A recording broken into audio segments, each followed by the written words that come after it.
দিরহাম কি? রৌপ্য মুদ্রা। কোথায় আছে? জাদুঘরে। কোথায় আছে? মার্কেটে আছে। রৌপ্য মুদ্রা দেখেছেন জীবনেও? স্বর্ণ মুদ্রা দেখেছেন? কোরআনে আছে, হাদিসে আছে, মার্কেটে নাই। কেন মার্কেটে নাই? কারণ পশ্চিমারা স্বর্ণ এবং রৌপ্য মুদ্রাকে হারাম করে দিয়েছে।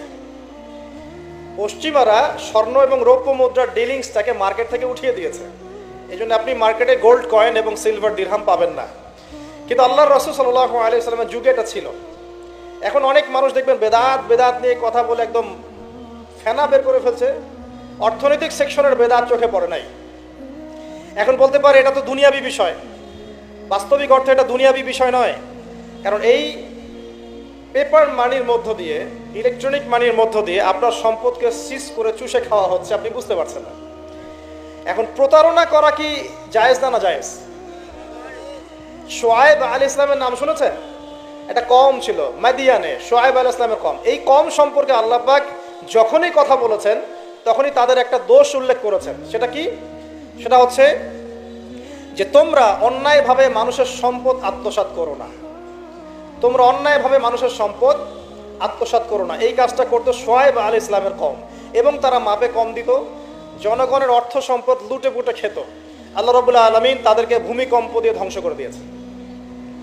এখন এই পুরো মনিটারি সিস্টেম যেটা চলছে, এর মধ্য দিয়ে গরিব যে দেশগুলো আছে, স্বল্প উন্নত দেশ বা মধ্যম পর্যায়ের দেশ বা আরও নিম্ন পর্যায়ের অর্থনৈতিক সেকশনে, তাদের রক্তগুলো চুষে চুষে খেয়ে একটা সভ্যতা আজকে বিশাল বিশাল অট্টালিকা নির্মাণ করেছে। এই যে অন্যের রক্ত চুষে নিজে বড়লোক হওয়া, এটা কি হালাল না হারাম? এ কারণেই এই মনিটারি সিস্টেমের মধ্যে হারাম আছে। এই যুগটা সেই যুগ যেখানে মানুষ আল্লাহর হারামকে হালাল করে নিয়েছে আর হালালকে হারাম করে নিয়েছে। রিবা একটা টাটকা হারাম, আমরা এটাকে হালাল করে ফেলেছি। এ যুগে মানুষ আল্লাহ পাকের হালালকে খুব কমই পরোয়া করে। আল্লাহর হালালকে মানুষ হারাম করে নিচ্ছে আর আল্লাহর হারামকে মানুষ হালাল করে নিচ্ছে। আল্লাহ পাকের বিশাল একটা হারাম হচ্ছে সুদ বা রিবা, আর এখন আমাদের উপর রিবা হয়ে গেছে ওয়াজিব। নাউজুবিল্লাহ। একটা দেশ নাই যেটা সুদ মুক্ত, একটা জেলা পাবেন না সুদ মুক্ত, একটা গ্রাম থানা ইউনিয়ন পাবেন না সুদ মুক্ত। নবীজি এই যুগের কথাই হয়তো বা বলেছেন, যে যুগে মানুষ সুদ থেকে বেঁচে থাকতে চাইলেও সুদের ছিটা ফোঁটা গিয়ে তার গায়ে লাগবে। মনে করেন আপনি একটা কনস্ট্রাকশন করেছেন, একটা সুদী প্রতিষ্ঠান থেকে লোন নিয়েছেন। এখন আপনি ওই কনস্ট্রাকশনটা ভাড়া দিয়েছেন। সেখানে মনে করেন আমি ভাড়া নিয়েছি, আমি আপনাকে মাসে মাসে ভাড়া প্রদান করছি। আপনি সেই ভাড়ার টাকাগুলো কালেক্ট করছেন, করে সেই প্রতিষ্ঠানের লোন শোধ করছেন। প্রত্যক্ষভাবে না হলেও আমি কিন্তু পরোক্ষভাবে সুদে হেল্প করছি। আমি বুঝাতে পারছি না মনে হয়। এর বাইরে 1% মানুষ এখন পৃথিবীতে নাই যে ব্যক্তি রিবা থেকে বাইরে, ইচ্ছাকৃত হোক অনিচ্ছাকৃত হোক। আর এই প্রসঙ্গ আসলে আমি 2-4টা কথা না বলে থাকতে পারি না। সেটা হলো নবী সাল্লাল্লাহু আলাইহি ওয়াসাল্লাম বলেছেন, রিবার 73টা শাখা আছে পাপের, তার মধ্যে সবচেয়ে নিচু শাখা হচ্ছে নিজের মাকে বিয়ে করা। এখন এই হাদিসগুলো শুনলে আমাদের গায়ের মধ্যে দাগও কাটে না, অন্তরটা কেঁপে ওঠে না, আমাদের কলবে কোনো নড়া দেয় না। নবী সাল্লাল্লাহু আলাইহি ওয়াসাল্লাম বলছেন, 1 দিরহাম যে ব্যক্তি সুদ খেয়েছে সে যেন 36 বার জেনা করেছে। কতবার? আমি হাদিসটা বানিয়ে বললাম কি বললাম না, আপনারা আলেমদেরকে জিজ্ঞাসা করবেন, বাসায় গিয়ে অবশ্যই জিজ্ঞাসা করবেন। যদি দেখেন হাদিস ঠিক আছে, সহি, তাহলে আল্লাহর ওয়াস্তে এখন যেমন তওবা করলেন আমি 5 ওয়াক্ত নামাজ ছাড়বো না, ঠিক আমার সাথে আবার তওবা করেন যে সারা জীবন সুদ খাবো না ইনশাআল্লাহ। নবী সাল্লাল্লাহু আলাইহি ওয়াসাল্লাম 4 শ্রেণীর মানুষকে অভিশাপ করেছেন। 1 শ্রেণী যে সুদ খায়, 2 নাম্বার যে দেয়, 3 নাম্বার যে সাক্ষী থাকে, 4 নাম্বার যে লিখে রাখে। এখন আপনি বলেন এই পুরো মনিটারি সিস্টেমের মধ্যে এই 4 শ্রেণীর মানুষ আছে না? কোনো না কোনোভাবে আমরা এর সাথে সম্পৃক্ত নই কি? সম্পৃক্ত। অতএব আল্লাহর এই বাণীকে যদি ভয় করেন, কোন বাণী? আল্লাহ পাক বলছেন, ইয়া আইয়ুহাল্লাযীনা আমানু হে মুমিনগণ, ইত্তাকুল্লাহ, তোমরা আল্লাহকে ভয় করো। ওয়া যারু মা বাকিয়া মিনার রিবা ইন কুনতুম মুমিনিন, তোমরা সুদের অবশিষ্ট অংশগুলো ছেড়ে দাও যদি প্রকৃতপক্ষে তোমরা মুমিন হয়ে থাকো। ওয়া ইল্লাম তাফআলু, তোমরা যদি সুদ না ছাড়ো, আল্লাহর হুঁশিয়ারি শোনেন, যদি তোমরা সুদ না ছাড়ো, ফাযানু বিহারবিন মিনাল্লাহি ওয়া রাসূলিহি, তাহলে আল্লাহ এবং তার রাসূলের সাথে যুদ্ধের ঘোষণা শুনে রাখো। আল্লাহ এবং তার রাসূলের বিপক্ষে যুদ্ধ করে কেউ জান্নাতে যাবে? কেউ কবরের আযাব থেকে বাঁচতে পারবে?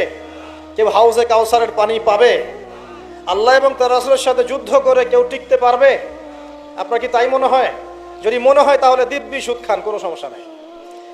আর যদি মনে হয় যে আল্লাহ এবং তার রাসূলের সাথে যুদ্ধ করে আমি পার পাবো না, আল্লাহ এবং তার রাসূলের বিরুদ্ধাচরণ করে আমার কবর টিকবে না, কারণ আমি একটা কথা বারবার বলি আপনাদেরকে যে আল্লাহ ছাড়া আমাদের আপন বলতে কেউ আছে? একা এসেছেন পৃথিবীতে, একাই যেতে হবে। আপনার খ্যাতি, আপনার অর্থনৈতিক খ্যাতি, অর্থের প্রতিপত্তি, আপনার ক্ষমতার দাপট, আপনার ধর্মীয় দাপট, কোনো কিছুই, ফ্যান ফলোয়ার্স, কেউ আপনার সাথে কবরে যাবে না। মনে করেন আমি আসছি, আপনারা সবাই স্লোগান দিচ্ছেন, কথার কথা, আপনারা আমাকে ভালোবাসেন, বা একজন পলিটিশিয়ান আসছে, আপনারা সবাই স্লোগান দিচ্ছেন, ভালোবাসেন তাকে। দিন শেষে ওই পলিটিশিয়ান একাই কবরে যাবে, দিন শেষে আপনিও একাই কবরে যাবেন, আমিও একাই কবরে যাব। আলটিমেটলি কি হলো? দুনিয়া এবং আখেরাতে আল্লাহ ছাড়া প্রকৃত বন্ধু আমাদের কেউ নাই, প্রকৃত মওলা কেউ নাই। সেই আল্লাহ এবং তার রাসূলের বিরুদ্ধাচরণ করে কেউ তার সাথে যুদ্ধ করে কবরে পার পাবে, এমনটা ভাবা বোকামি নয় কি? আল্লাহ পাক আমাদেরকে বোঝার তৌফিক দান করুন। আজকে শিরিক করছে অনেক ক্ষেত্রেই, দেখবেন হাতে একটা এই যে বালা পরে আছে, খুলে না। কেন খুলেন না ভাই? বলে যে এটা খুললে যদি রোগ হয়, রোগ দেওয়ার মালিক কে? ওই বালা না আল্লাহ? এই যে আপনার বিশ্বাস জন্মে নিয়েছে, এই যে বিশ্বাসটা জন্মিয়েছে আপনার হাতের উপরে, এই বালার উপরে, এটাই শিরক, এটাই শিরক। যদি আপনি বিশ্বাস করেন যে এটা হাতে থাকলে আপনি সুস্থ থাকবেন, হাত থেকে খুলে পড়ে গেলে আপনি আর বাঁচবেন না, এই যে কল্যাণ অকল্যাণের মালিক আপনি কাকে করলেন? ওই বালাকে করেছেন, আল্লাহকে করেন নাই। এখানে শিরক হয়ে গেছে, খুবই সূক্ষ্ম শিরক। আপনি নামাজ পড়ছেন মনে করেন, এখন কিছু মানুষ আসলো, এখন দেখছেন যে হুজুর তো আমার নামাজ দেখছে, নামাজটা খুব সুন্দর করে পড়ার চেষ্টা করলেন, লম্বা নামাজ, সেজদায় গিয়ে আর উঠছেন না, খুব সুন্দর নামাজ পড়ছেন। এই যে মানুষকে দেখানোর জন্য নামাজটা পড়ছেন, এটা শিরক। এটা কি? এটাও শিরক। এই যে গণক বসে আছে রাস্তার পাশে, দেখবেন টিয়া পাখি, টিয়া পাখি নিয়ে, তারপরে যে কাগজ নিয়ে, আসেন ভাই ভাগ্য পরীক্ষা করে দেই। আরে ভাই, তুমি যদি মানুষের ভাগ্যই পরীক্ষা করতে পারবা, তো তুমি রাস্তার পাশে কেন? তোমার ভাগ্য কেউ পরীক্ষা করেনি কখনো? এতটুকু কমন সেন্স আমাদের নাই? ও যদি আমার ভালো মন্দ করতে পারে বা ভবিষ্যৎ বলতে পারে, তাহলে ও রাস্তার পাশে বসে আছে কিছু? ওর তো প্রাইম মিনিস্টার হওয়ার কথা, এখন ওর তো ইলেকশন করার কথা। তো দেখেন, এই যে ওখানে গিয়ে আমরা কি করি? ভাই আমার হাতটা দেখে দেন, ভাই আমার অতীত বলে দেন, ভবিষ্যৎ বলে দেন। এবং এগুলো দিন দিন বাড়ছে, কিন্তু এই রাশিফল, কবিরাজি, গণকি, এগুলো দিন দিন বাড়ছে। এবং আমি লক্ষ্য করছি দিন দিন আরেকটা জিনিসও বাড়ছে, সেটা হলো জাদুবিদ্যার চর্চা করা। এবং গ্রামে গঞ্জে কুফুরি বাড়ছে না? কুফুরি করা, তাবিজ করা, বিচ্ছেদ করা, স্বামী স্ত্রীর বিচ্ছেদ করা, মেয়েকে বশ করা, সন্তানকে বশ করা, বাড়ছে না? সবই শিরক, এগুলো সবই কুফুরি। এগুলো মুসলিমরা করছে না? মুসলিমরা এসব শিরকে লিপ্ত আছে বলেই তো অন্তর কঠিন হয়ে গেছে। ফাকাসাত কুলুবুহুম, তাদের অন্তর কঠিন হয়ে গেছে। তো একটা হাদিস বলে এখানে, খালি নবী সাল্লাল্লাহু আলাইহি ওয়াসাল্লাম বলছেন, যদি কেউ কোনো গণকের কাছে যায়, গিয়ে বলে দেখেন তো আমার হাতটা একটু, ও কিন্তু বিশ্বাস করে না যে এ ভবিষ্যৎ বলতে পারে, খালি এমনি বলেছে একটু দেখেন তো, বলার সাথে সাথেই 40 দিনের নামাজ কবুল হবে না। আর যদি তার বলা কথায় বিশ্বাস করে যে হ্যাঁ তোমার ভবিষ্যৎ খুব ভালো, তুমি চাকরি পাবা, এইটা করবা সেটা করবা, এবং সে বিশ্বাস করলো হ্যাঁ এটাই হবে, তখন নবী সাল্লাল্লাহু আলাইহি ওয়াসাল্লাম বলছেন সে যেন আল্লাহর পক্ষ থেকে যা নাজিল হয়েছে, মানে এই যে কোরআনুল কারীম, এই কোরআনকে যেন সে অস্বীকার করলো, মানে কুফরি করলো। এগুলো আমরা করছি না ভাই? অনেক কিছু করছি আমরা। স্তম্ভের পূজা করছি, অনেক মুসলিম আগুনের পূজা করছে। আগুন জ্বালিয়েছেন, মাথা নত করছেন কেন? আগুনের সামনে আপনি মাথা নত করবেন কেন? আপনি একটা স্তম্ভের সামনে, গাছের সামনে দাঁড়িয়ে মাথা নত করে ধ্যান করবেন কেন? আপনি মেডিটেশন করছেন কি জন্য? আপনাকে নামাজ দেওয়া হয় নাই? 5 ওয়াক্ত নামাজ দেওয়া হয় নাই? নামাজের চেয়ে বড় মেডিটেশন কিছু আছে নাকি? আপনি ধ্যান করছেন কি জন্য? অনেক মুসলিম তো জিনের উপাসনা করছে, জানেন? অনেক মুসলিম জিনকে তাবে করার চেষ্টা করছে। আর জিন বলে একটা জাতি আছে, এটা সত্য। এরকম প্রতিটা ক্ষেত্রে শিরক আছে। শিরক কথায় আছে, কাজে আছে, বিশ্বাসে আছে। দেখবেন মুসলিমরাই আল্লাহ ছাড়া অন্য কারো কাছে দোয়া করছে, মুসলিমরা নজর মানত করছে অন্য জায়গায়, আল্লাহর জন্য নজর মানত করছে না, অন্য কাউকে সন্তুষ্ট করার জন্য করছে। সন্তান হয় না, সন্তান হয় না, এখন কি হবে? সন্তান হয় না তো অমুকের কাছে যাও, সেখানে গিয়ে বকরি জবাই দাও, সন্তান হবে। সুবহানাল্লাহ। তো এই পদ্ধতি ইব্রাহিম আলাইহিস সালামের জানা ছিল না যে শেষ বয়সে তিনি বলছেন রব্বি হাবলি মিনাস সালিহিন? আপনি দোয়া করতে পারেন না? সন্তান হবে না কেন? আল্লাহ পাক তাকদিরে লিখে রাখলেন, অবশ্যই হবে। আর আল্লাহ পাক তাকদিরে না লিখলে কিভাবে হবে? তাকদীরে যে ব্যক্তি বিশ্বাস করে না সে ব্যক্তি হতাশ হয়। যা কিছু হচ্ছে আমাদের জীবনে সবই তাকদীর, এর বাইরে একটা মানুষও যেতে পারবে না। তো প্রিয় ভাইরা, কথায় কাজে এবং চিন্তায় আমরা অনেক শিরিক করছি। শিরিকের কারণে আমাদের অন্তর কঠিন হয়ে গেছে। যদি ওই যে বুশরা জানতে পারতো না, তাহলে আপনার কলিজার মধ্যে পারমাণবিক বোম মেরে দিত।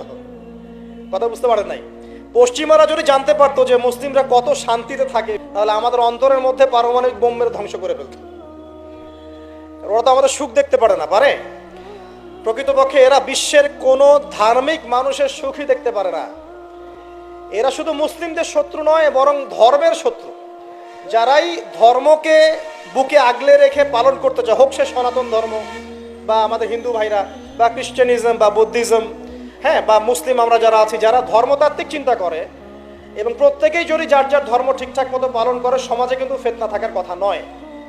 কারণ প্রত্যেকটা ধর্মের মধ্যেই ভালো কাজের কথাই কিন্তু বলা হচ্ছে। তো যারা ধার্মিক, এদের বিরুদ্ধে তারা লেগে পড়ে এবং তারা চায় সারা বিশ্বের মধ্যে ফাসাদ সৃষ্টি করতে। কাদের খাসলত সারা বিশ্বে ফাসাদ সৃষ্টি করা? বলতে পারবেন? আপনাকে আমি দেখাচ্ছি, সূরা কাহাফ খুলে দেখেন। জুলকারনাইন একজন বাদশা, তিনি মাশরিক মাগরেব সব জয় করেছেন, মানে পূর্ব পশ্চিম পুরোটাই তার রাজত্ব। এত দাপট ছিল সেই বাদশার যে যেদিক দিয়ে যাবে সেনাবাহিনী নিয়ে সেদিকটাই জয় করে ফেলবে। সুবহানাল্লাহ। এবং তিনি উদ্ধত অহংকারী ছিলেন না, তিনি আল্লাহর অনুগত বান্দা ছিলেন। একটা কওমের মধ্যে গেলেন, সেই কওমটা ছিল পাহাড়ের মাঝখানে, দুই পাহাড়ের মাঝখানে। এখন ওই কওম তাকে বলছে, ইয়া যুলকারনাইন, হে যুলকারনাইন, ইন্না ইয়াজুজ ওয়া মাজুজ মুফসিদুনা ফিল আরদ। ভালো করে বোঝেন, হে যুলকারনাইন, নিশ্চয়ই ইয়াজুজ আর মাজুজ এই দুই শ্রেণীর মাখলুক, তারা পৃথিবীতে ফাসাদ সৃষ্টি করে বেড়াচ্ছে। কি করছে? সারা পৃথিবীতে ফাসাদ সৃষ্টি করে বেড়াচ্ছে। ফাহাল নাজআলু লাকা খরজান আলা আন তাজআলা বাইনানা ওয়া বাইনাহুম সাদ্দা। হে যুলকারনাইন, আমরা কি আপনাকে ট্যাক্স দিব, কর দিব, যে আপনি ওদের আর আমাদের মাঝখানে একটা প্রাচীর নির্মাণ করে দিবেন, যে ওরা আমাদের কাছে আর আসতে পারবে না? কারা এটা? ইয়াজুজ আর মাজুজ। এই ইয়াজুজ আর মাজুজকে যুলকারনাইন আলাইহিস সালাম তিনি প্রাচীর নির্মাণ করে দিলেন লোহা এবং এই যে তামা দিয়ে। এরপর তারা আর ওই কওমের ক্ষতি করতে পারলো না। কিয়ামতের আগে আগে তারা বের হয়ে আসবে এবং সারা বিশ্বে ফাসাদ সৃষ্টি করবে। এখনো তারা বের হয়ে আসছে, আমি সেটা বলছি না, কিন্তু এখন পুরো বৈশ্বিক প্রেক্ষাপটে যারা বিশ্বে ফাসাদ সৃষ্টি করে বেড়াচ্ছে, এদের মধ্যে এই ইয়াজুজ মাজুজের খাসলত আছে, চরিত্র আছে। দেখবেন ওই দিকে ইউক্রেনকে ব্যস্ত রেখেছে রাশিয়ার এগেনস্টে এবং নিউক্লিয়ার যুদ্ধ বাঁধানোর পায়তারা করছে। এটা অলমোস্ট আমাদের ঘরের কোনায় চলে এসেছে। নকিং অ্যাট দ্য ডোর বলে একটা কথা আছে ইংরেজিতে, একদম ঘরের কোনায়। যে কোনো মুহূর্তেই দেখবেন ওয়ার্ল্ডে একটা ম্যাসাকার সৃষ্টি হয়ে গেছে আর কি। ওইদিকে তাইওয়ানকে ব্যস্ত রেখেছে চায়নার এগেনস্টে, ওইদিকে ইসরায়েলকে ব্যস্ত রেখেছে প্যালেস্টাইনিদের এগেনস্টে, এদিকে দেখবেন যে ইরাকে ব্যস্ত রেখেছে এই কন্টিনেন্টকে আইএসআইএস দিয়ে। ঠিক আছে, বাংলাদেশকেও ব্যস্ত রাখার চেষ্টা করছে মায়ানমারকে দিয়ে, দেখছেন না? তো পুরো বিশ্ব জুড়ে এদের এজেন্ডা হচ্ছে সারা বিশ্বে আমরা ফাসাদ সৃষ্টি করে মানব জাতিকে কমিয়ে ফেলবো, মুসলিমদেরকে ধ্বংস করব, মুসলিম যুবকদেরকে পর্ন দেখাবো, ওদেরকে মাদক খাওয়াবো, ওদের মধ্যে জেনা, অশ্লীলতা, পরকীয়া ছড়িয়ে দিব, হ্যাঁ, এবং মহামারী ছড়িয়ে দিব, দিয়ে মুসলিম জনসমষ্টিকে কমিয়ে নিয়ে আপোষে ক্রন্দলে লাগিয়ে দিয়ে আস্তে আস্তে আমরা বিশ্বে শাসন করতে হবে, এদেরকে ডমিনেট করবে। এবং এই এজেন্ডা বাস্তবায়নের দিকে তারা এগিয়ে যাচ্ছে সুকৌশলে। আর আমরা কি করছি ভাই? আমরা শুধু কাজ যতটুকু না করছি তার চেয়ে বেশি আমরা আইওয়াসা শোডাউন করছি। দেখেন, বেশিরভাগ মানুষ আমাদের নামাজের খবর নাই, বেশিরভাগ মানুষ তাজকিয়া আত্মশুদ্ধির খবর নাই, ভালো আলেমের কাছে এসে পড়ে থাকবে কোনো খবর নাই, কোরআন পড়া শিখবে এসবের খবর নাই। যেগুলো করলে কোনো সমস্যা হয় না বা অল্প পরিশ্রমে করা যায়, ওই যে ঘরের মধ্যে শুয়ে শুয়ে ফেসবুকে 2 লাইন লেখা যায়, খুব সহজ, লিখলেন আবার শুয়ে গেলেন, কোনো সমস্যা নাই। কোনো কনস্ট্রাকটিভ সুদূর প্রসারী কাজ আমাদের হচ্ছে না। যেটা হচ্ছে এটা প্রয়োজনের তুলনায় নিতান্তই নগণ্য। এই কারণে আমাদের যারা দিন, আমরা যারা বুঝি, যাদের মধ্যে ইসলামের চেতনা আছে, ইসলামকে ভালোবাসি, আমরা যারা চাই দিন এগিয়ে যাক, আমাদের কনস্ট্রাকটিভ কাজ করতে হবে, মানে সুদূর প্রসারী কাজ করতে হবে।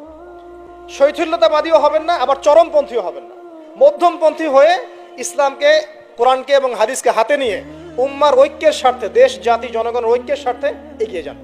আল্লাহ পাক আপনাদের হাতকে শক্তিশালী করুন, দোয়া করি। এখানে খুবই স্মার্ট হতে হবে, এবং বেসিক কাজগুলো খুব বেশি করে করতে হবে। বেসিক কাজ কি ভাই? বেসিক কাজ হচ্ছে আপনার নামাজ, বেসিক কাজ আপনাকে কোরআন শিখতে হবে, বেসিক কাজ আপনাকে আরবি শিখতে হবে, বেসিক কাজ আপনি যেখানে পড়াশোনা করছেন এই পড়াশোনা করে ওই জ্ঞানটাকে দিয়ে ইসলামের খেদমতে আপনাকে কল্যাণে কাজ করতে হবে। বেসিক কাজ যেখানে আপনাকে আল্লাহ পাক দায়িত্ব দিবেন সেখান থেকেই আপনাকে দিনের খেদমত করতে হবে। ডক্টর হন, দিনের খেদমত করেন, ইঞ্জিনিয়ার হন, দিনের খেদমত করেন, পলিটিশিয়ান হন, কোনো আপত্তি নাই, আমরা আপনাকে ভোট দিব ইনশাল্লাহ, আমরা আপনাকেই ভোট দিব ইনশাল্লাহ। আপনি ওখানে গিয়ে দিনের খেদমত করেন, আল্লাহ পাক তৌফিক দান করুন। কথা কি বুঝতে পারছেন? ইসলাম ক্ষমতা জোর করে আদায় করে নেওয়ার জন্য আসে নাই। আবু যার রাদিয়াল্লাহু আনহু কি বলছেন জানেন? আবু যার রাদিয়াল্লাহু আনহুকে নবী সাল্লাল্লাহু আলাইহি ওয়াসাল্লাম বলছেন, আবু যার তুমি দায়িত্ব চেয়ে নিও না, কারণ যদি তুমি দায়িত্ব চেয়ে নাও তখন আল্লাহর পক্ষ থেকে তোমাকে সাহায্য করা হবে না, আর যদি মানুষ তোমাকে দায়িত্ব দেয় আল্লাহ তোমাকে সাহায্য করবে ইনশাআল্লাহ। কত চমৎকার সিস্টেম ইসলামে। আর এখন আমরা কি করি? আমাকে দেন, ও ভালো না আমি ভালো, ওরা সব খারাপ আমি ভালো। বুঝতে পারছেন না কিয়ামতের মাঠে কি কঠিন হিসাবটা দিতে হবে। আল্লাহ পাক আপনাদেরকে বোঝার তৌফিক দান করুন। এগুলো কল্যাণকর নয়, আপনার জন্য অকল্যাণ হতে পারে। তবে হ্যাঁ, যদি আপনার মধ্যে ঈমান থাকে, আপনার মধ্যে যোগ্যতা থাকে, অবশ্যই আপনি দায়িত্ব চেয়ে নেবেন এবং ইনশাআল্লাহ তখন আমরা আপনাকে দায়িত্ব দিব, আমরা আপনাকে ভোট দিব, আপনি জনগণের শাসন কার্য পরিচালনা করবেন, আল্লাহ আপনার হাতকে শক্তিশালী করবেন ইনশাআল্লাহ। আল্লাহ পাক আমাদের নিচু থেকে উঁচু মহলের সবাইকে হেদায়েত দান করুন, দোয়া করি আমি। ইসলাম কারো শত্রু নয়। মুসলিমের রক্ত ঝরানোর জন্যে, কল্লা কাটার জন্য আমরা কিন্তু পৃথিবীতে আসি নাই। আমরা আমাদের আসল শত্রুদেরকে চিনতে ভুল করেছি, এই কারণে আমরা আপোষে হানাহানি কাটাকাটির মধ্যে লিপ্ত আছি। এই যে সামনে যে কি হবে আল্লাহ ভালো জানেন। দেখবেন কত মানুষ যে মুসলিম মারামারি করে মারা যাবে আল্লাহ ভালো জানেন। এগুলো কাম্য নয়। আল্লাহ পাক আমাদেরকে বোঝার তৌফিক দান করুন। দেখুন ভাই, এই যুগের কথা বলতে গিয়ে এখানে আসলাম। ওই যে জুলকারনাইন যে ইয়াজুজ মাজুজের কথা বললো, এখনকার বিশ্ব যারা পরিচালনা করে দেখবেন তাদের মধ্যে ওই ফাসাদ সৃষ্টি করার এই খাসলতটা থেকেই গেছে। সারা বিশ্বে এরা ফাসাদ সৃষ্টি করছে। আমি কিন্তু বলিনি এরা ইয়াজুজ মাজুজ, কথাকে আবার অন্যদিকে নিয়ে যায় না, আমি কিন্তু এই কথা বলি নাই। আমি বলছি তাদের মধ্যে এই চরিত্র দেখা যায়। সাল্লাল্লাহু আলাইহি ওয়াসাল্লাম বলেছেন, আমি মেরাজের রাতে যখন গিয়েছি তখন এক শ্রেণীর মানুষকে দেখেছি, ওদেরকে শাস্তি দেওয়া হচ্ছে। কি শাস্তি? জাহান্নামীদের রক্ত এবং পুঁজ ওদেরকে খেতে দেওয়া হচ্ছে। জিবরাইল আলাইহিস সালামকে জিজ্ঞাসা করা হলো যে এরা কারা? তিনি বললেন, এরা আপনার উম্মতের সেই সব ব্যক্তি যারা মাদকদ্রব্য সেবন করত। আল্লাহ রাব্বুল আলামিন তার হাবিবের মাধ্যমে জানিয়েছেন, যখন কোনো মুসলিম মাদক সেবন করে বা কোনো ব্যক্তি মাদক সেবন করে তখন 40 দিন তার নামাজ কবুল হয় না। এরপর যদি সে তওবা করে তাহলে আল্লাহ পাক তার তওবা কবুল করবেন ইনশাআল্লাহ। যদি সে আবারও মাদক খায় তওবা করার পর, আবার 40 দিন তার নামাজ কবুল হবে না। যদি সে আবার তওবা করে আল্লাহ পাক আবার তাকে মাফ করে দিবেন। যদি সে আবারও মাদক খায় আবার 40 দিন তার নামাজ কবুল হবে না। তারপর যদি আবার তওবা করে আবার আল্লাহ তাকে মাফ করে দিবেন। এরপরেও যদি সে আবার মাদকদ্রব্য সেবন করে, নবী সাল্লাল্লাহু আলাইহি ওয়াসাল্লাম বলছেন তাকে আল্লাহ রাব্বুল আলামিন পরকালে মৃত্যুর পরে তিনাতুল খাবাল পান করাবেন। তিনাতুল খাবাল। জিজ্ঞাসা করা হল, ইয়া রাসূলুল্লাহ তিনাতুল খাবাল কি জিনিস? নবী সাল্লাল্লাহু আলাইহি ওয়াসাল্লাম উত্তর দিচ্ছেন, এটা হচ্ছে জাহান্নামীদের রক্ত মাংস, এগুলো পুড়ে পচে যে রসটা বের হবে এটা হচ্ছে তিনাতুল খাবাল।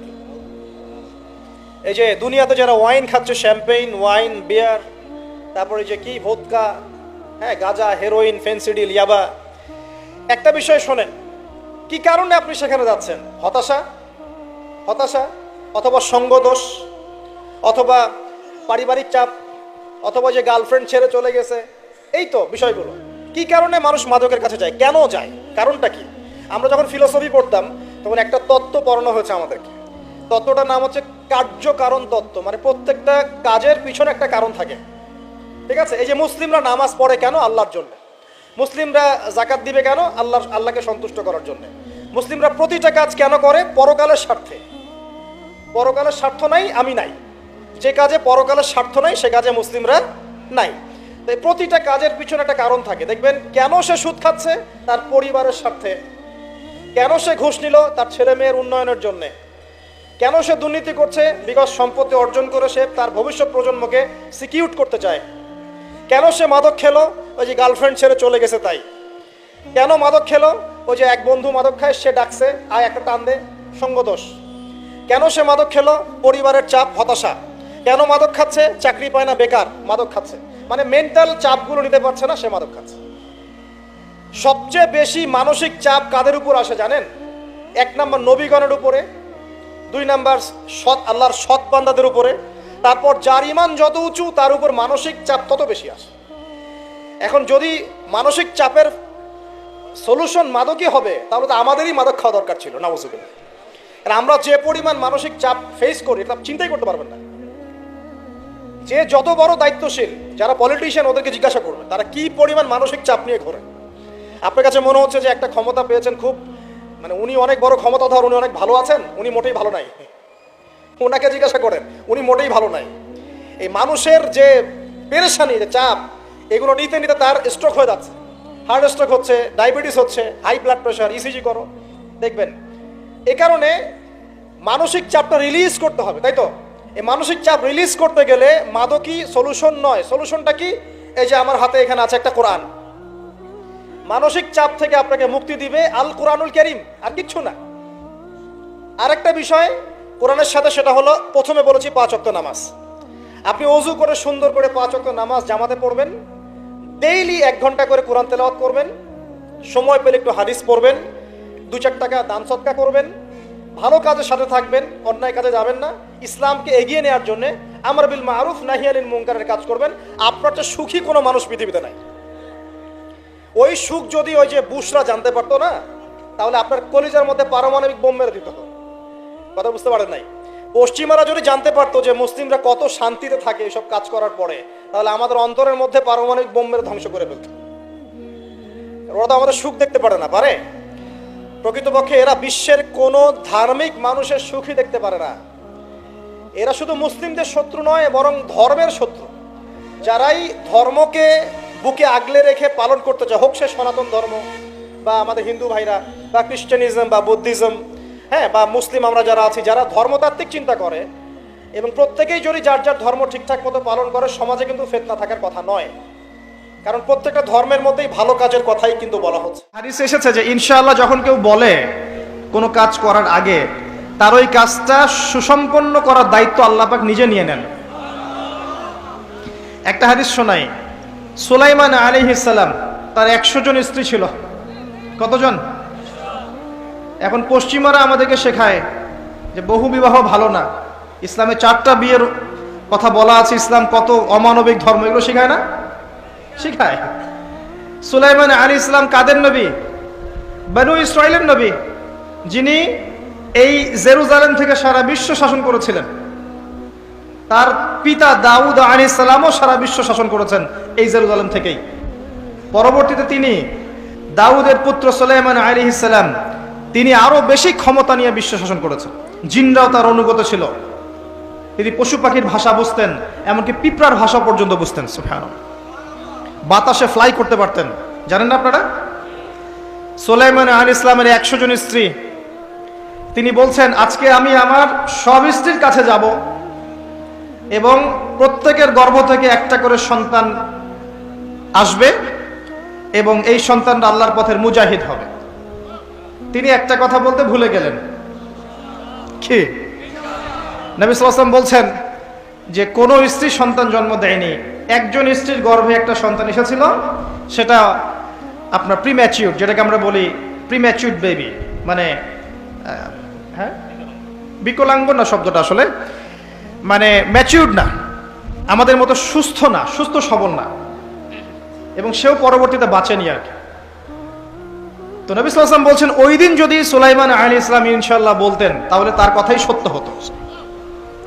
ইনশাআল্লাহ ক্ষমতা বুঝতে পারছেন? নবী করিম সাল্লাল্লাহু আলাইহি ওয়াসাল্লাম মক্কায় দিন প্রচার করছেন এবং তার বিরোধিতা করছে কাফের মুশরিক কুরাইশরা। তাদের কাছে ধর্মতাত্ত্বিক কোনো দলিল ছিল না। তারা দলিল খুঁজতে চলে গেল ইয়াসরিব, মদিনায়। মদিনায় ইহুদিরা থাকতো। সেখানে গিয়ে ইহুদিদেরকে জিজ্ঞাসা করছে, আমাদেরকে এমন কিছু শিখিয়ে দাও যেটা দিয়ে আমরা মুহাম্মদ সাল্লাল্লাহু আলাইহি ওয়াসাল্লামকে চ্যালেঞ্জ করতে পারি। তখন ইহুদিরা শিখিয়ে দিল তাকে গিয়ে 3টা প্রশ্ন করবে। কয়টা প্রশ্ন? এই 3টা প্রশ্নের উত্তর যদি সে দিতে পারে, নিঃসন্দেহে সে একজন নবী, কোনো সন্দেহ নাই। আর যদি এই 3টার উত্তর দিতে না পারে, বুঝে নিবে সে মিথ্যাবাদী, সে নবী নয়। কত বড় প্রশ্ন তাহলে! কারা শিখিয়ে দিল? ইহুদিরা। 1 নাম্বার, তাকে গিয়ে জিজ্ঞাসা করবে আসহাবুল কাহাফের কি হয়েছিল, গুহাবাসী যুবকদের কি হয়েছিল।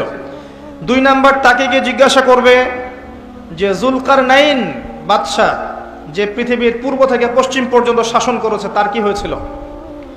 এবং 3 নাম্বার, তাকে জিজ্ঞাসা করবে আত্মা কাকে বলে, রূহ কাকে বলে।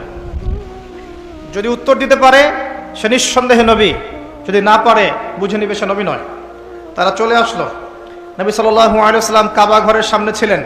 তাকে জিজ্ঞাসা করলো, হে মুহাম্মদ সাল্লাল্লাহু আলাইহি ওয়াসাল্লাম, বলো তুমি যদি নবী হয়ে থাকো তাহলে বলো এই 3টার উত্তর কি।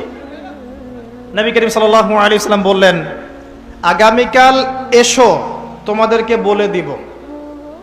আগামীকাল এসো তোমাদেরকে বলে দিব। তিনি একটা শব্দ বলতে ভুলে গিয়েছিলেন, কি সেটা?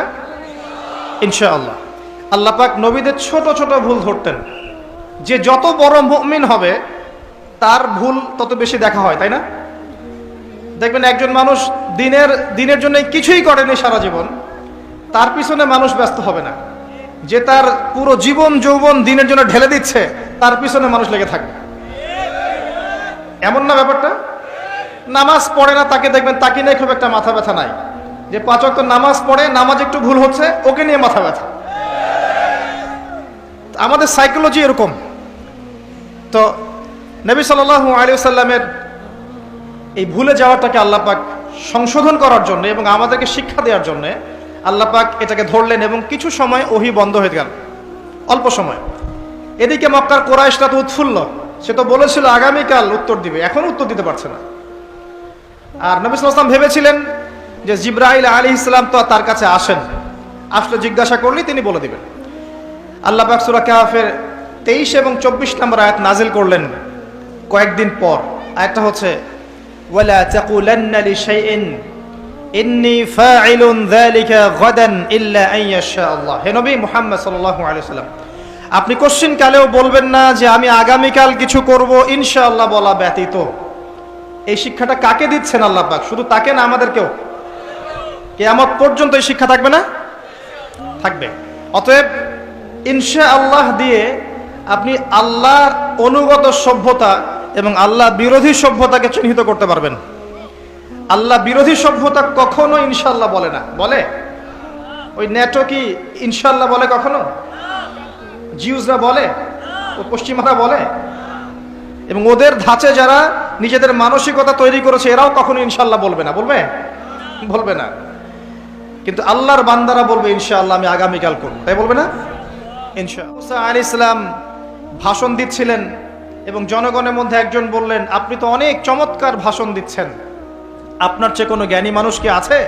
নবী মুসা আলাইহিস সালাম বলেছেন, না, নেই। আল্লাহ পাক ধরলেন, ওই যে নবীদের ভুল আল্লাহ পাক ধরেন। তোমার চেয়ে জ্ঞানী মানুষ আছে, আমার আরেকজন বান্দা, তার নাম খেদের, সে তোমার চেয়ে অনেক বেশি জ্ঞানী। নবী মুসা আলাইহিস সালাম বললেন, আমি তার সাথে মিট করতে চাই, কোথায় তাকে পাবো? আল্লাহ পাক বললেন, একটা মাছ নাও, মাছ। এই মাছটা যেখানে গিয়ে জীবন্ত হয়ে যাবে এবং যেখানে 2টা সাগর মিলিত হবে, এখানেই তুমি তাকে পাবে।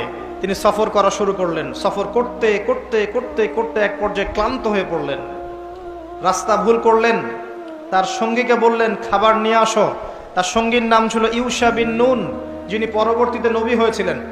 তিনি বললেন, খাবার তো নাই, মাছ তো জীবিত হয়ে চলে গেছে মাছে পানির মধ্যে, আমি আপনাকে বলতে ভুলে গিয়েছিলাম। নবী মুসা আলাইহিস সালাম বলছেন, বলো কি? ওই জায়গায় তো সেই জায়গা যেখানে আমি তাকে পাবো, চলো সেখানে। আবার ফিরে আসতে হলো সেই জায়গায়। এসে দেখলেন পাথরের উপরে একজন ব্যক্তি বসে আছেন, তার নাম খিদের বা শ্যামল। খিদের মানে শ্যামল। তিনি যেখানে বসতেন সেই জায়গা সবুজ শ্যামল হয়ে যেত। তাকে আল্লাহ পাক তার পক্ষ থেকে জ্ঞান শিক্ষা দিয়েছিলেন। ওয়াল্লামনাহু মিন লাদুন্না ইলমা। ওই ব্যক্তিকে আমি আমার পক্ষ থেকে জ্ঞান শিক্ষা দিয়েছিলাম। সুবহানাল্লাহ। আল্লাহর পক্ষ থেকে জ্ঞান মানুষকে শিক্ষা দেওয়া হয়েছে। কয়েকজন ব্যক্তি আছেন কোরআনে যারা সরাসরি নবী ছিলেন কিনা এটা নিয়ে দ্বিমত আছে, কিন্তু আল্লাহর পক্ষ থেকে তাদেরকে জ্ঞান এবং প্রজ্ঞা দেওয়া হয়েছিল, কোনো দ্বিমত নাই। লুকমান হাকিম আর একজন যুলকারনাইন আলাইহিমুস সালাম। আসুন, খিদর আলাইহিস সালামকে গিয়ে নবী মুসা আলাইহিস সালাম বলছেন, হাল আত্তাবিউকা আলা আন তুআল্লিমানি মিম্মা উল্লিমতা রুশদা, আমি কি তোমার ইত্তেবা করতে পারি এই শর্তে যে আল্লাহ আপনাকে যে জ্ঞান শিখিয়েছেন সেটা আমাকে শেখাবেন? খিদর আলাইহিস সালাম বললেন, ইন্নাকা লান তাস্তাতিআ মাইয়া সাবরা, তুমি আমার সাথে ধৈর্য ধরতে পারবে না। নবী মুসা আলাইহিস সালাম বললেন, সাতাজিদুনি ইনশাআল্লাহু সাবিরান ওয়ালা আসি লাকা আমরা, ইনশাআল্লাহ আমি ধৈর্য ধরবো, আমাকে আপনার কাজে বিঘ্ন সৃষ্টিকারী পাবেন না। ঠিক আছে, ইনশাআল্লাহ বলেছো, চলো এখন। কিন্তু নবী মুসা আলাইহিস সালাম ধৈর্য ধরতে পারেন নাই, শেষে গিয়ে আপনি দেখতে পারবেন। খিদর আলাইহিস সালাম আগেই সেটা বুঝতে পেরেছিলেন। যার কাছে আল্লাহর পক্ষ থেকে জ্ঞান থাকে সে অনেক দূর পর্যন্ত দেখতে পারে। আমি কি বোঝাতে পারছি? পথ চলা শুরু হলো, ফানতালাকা, তারা হাঁটতে থাকলেন। একবার নৌকা ফুটা করে দেয়া হলো, শর্ট করে বলছি আমি। একবার একটা বাচ্চাকে হত্যা করলেন, আর একবার একটা দেয়ালকে নির্মাণ করলেন। আজকে গিয়ে পড়বেন সূরাটা, শেষের দিকে আছে। তিনবারই মুসা আলাইহিস সালাম বললেন, আপনি এটা কি করছেন? নৌকা ফুটা করলেন কেন? যে যারা আমাদের উপকার করলো আপনি তার নৌকা ফুটা করে দিলেন। বাচ্চাকে কেন হত্যা করলেন? নিষ্পাপ বাচ্চা, সে কি দোষ করেছিল? এই দেয়ালটা নির্মাণ করলেন কেন বিনা পারিশ্রমিকে? ওরা তো আমাদেরকে মেহমানদারিও করলো না। তখন খিদর আলাইহিস সালাম বললেন, হাদা ফিরাকু বাইনি ওয়া বাইনাক, তোমার আর আমার মধ্যে আর পথ চলা হলো না, তবে আমি তোমাকে জানিয়ে দেব কাজগুলো আমি কেন করেছি। 1 নাম্বার, আমি নৌকা এই কারণে ফুটা করেছিলাম, যদি নৌকাটা ফুটা না করতাম, নৌকার পিছনে জলদস্যু ছিল, নৌকাটা ভালো হলে নিয়ে চলে যেত। 1, তাই আমি তার কোনো ক্ষতি করিনি, তার উপকার করেছি। 2, এই বাচ্চাকে আমি হত্যা করেছি আল্লাহর আদেশে, কারণ এই বাচ্চা বড় হলে অনেক বড় কাফের হতো, অনেক মানুষকে কাফের বানাতো, নিজের পিতা মাতাকেও কাফের বানাতো। 3, এই দেয়াল আমি নির্মাণ করেছি এই কারণে, এই দেয়ালের নিচে এই বাড়ির 2 জন এতিম বালকের পৈতৃক সম্পত্তি আছে, যদি নির্মাণ না করতাম মানুষ নিয়ে চলে যেত, তাই বিনা পারিশ্রমিকেই আমি কাজটা করেছি। 3টা ক্ষেত্রেই মুসা তুমি বাইরের চোখ দিয়ে দেখেছো, তাই তুমি সত্য উপলব্ধি করতে পারো নাই। 3টা ক্ষেত্রেই আল্লাহর নূর দিয়ে খিদর আলাইহিস সালাম দেখেছেন বলেই তিনি সঠিক পথের সন্ধান পেয়েছেন। আমি কি বোঝাতে পারছি? সূরা কাহফ আপনাকে এই গল্প কেন শিক্ষা দিচ্ছে, একটু মনোযোগ দেন। সূরা কাহফে আপনাকে এই গল্পটা কেন দেয়া হচ্ছে, কেন শিক্ষা দেয়া হচ্ছে? কারণ সূরা কাহফ এর মাধ্যমে আপনি কিভাবে দাজ্জালের ফিতনা থেকে বাঁচবেন সেটা আপনি এক চোখ দিয়ে বুঝতে পারবেন না, আপনাকে আগে খিদির হতে হবে, তারপরে বুঝতে পারবেন। আমি কি বোঝাতে পারছি ভাই? আগে আমাদেরকে খিদর আলাইহিস সালামের মতো হতে হবে, 2 চোখওয়ালা, যার শুধু বাইরের চোখ ছিল না, ভিতরের চোখও ছিল, এবং জীবন্ত কলব ছিল, কলবে নূর ছিল, অনেক দূর পর্যন্ত দেখতে পারতেন কি হচ্ছে সামনে, কি হতে যাচ্ছে। আল্লাহ পাক তাকে সেই হিকমা, প্রজ্ঞা, জ্ঞান দিয়েছিলেন। এই হিকমা, এই প্রজ্ঞা, এই জ্ঞান কখন আসবে? যখন মনের মধ্যে কোনো হিংসা থাকবে না, কোনো বিদ্বেষ থাকবে না, কোনো রিয়া থাকবে না, কোনো অহংকার থাকবে না, যখন মনের মধ্যে স্বচ্ছতা থাকবে, পরিচ্ছন্নতা থাকবে, দুনিয়ার পূজা থাকবে না, পরকাল কেন্দ্রিক চিন্তা ভাবনা থাকবে, বেশি বেশি কোরআন তেলাওয়াত করবে, বেশি বেশি আল্লাহ জিকির করবে, বেশি বেশি আল্লাহর জিকিরে জিহ্বাকে সিক্ত রাখবে, কলবকে পরিষ্কার রাখবে, নূরওয়ালা মানুষের কাছে গিয়ে পড়ে থাকবে, তখন গিয়ে কলব জীবিত হবে, তার আগে হবে না। আমি মনে হয় বুঝাতে পারছি না। যখন এরকম হবে কলবের অবস্থা, তখন আপনি ইনশাআল্লাহ 2 চোখ দিয়ে দেখতে পারবেন ইনশাআল্লাহ তাআলা। তখন বুঝবেন কি কারণে সূরা কাহফ আপনাকে দাজ্জালের ফিতনা থেকে বাঁচাবে।